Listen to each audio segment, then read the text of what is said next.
teaching a technical task in an asynchronous format, do students generally find it more useful to receive a written step-by-step instructions or a short video of someone carrying the steps?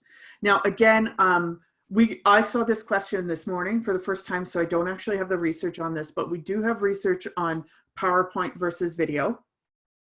And video does, students tend to like video because they can scroll through and they can read the, sorry, I'm getting distracted by the chat.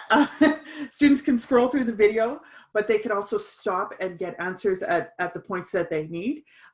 Students also like video because it has the audio built in with what's being recorded. However, step-by-step instructions for some people are better because they prefer to read through things. So I know, like, Graeme and I tend to differ on this. Graeme prefers video when he's learning about something, and I prefer to read when I'm learning about something. Now, being realistic as an instructor, you can't do both. I would suggest starting with a video.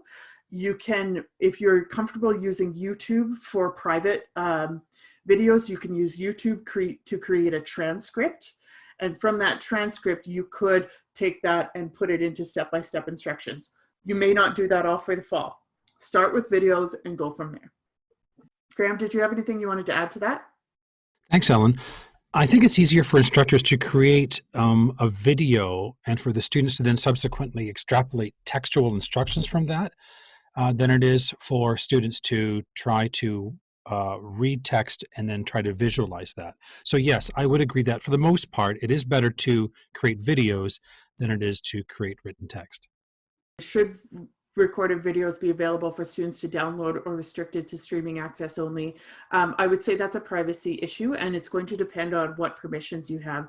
So if you are recording the video and it's all your material, and you're not using any copyrighted material, which you shouldn't be using anyway, then downloading is fine, and that's up to you. But some people are more comfortable maintaining videos for themselves, and they don't want students to actually download.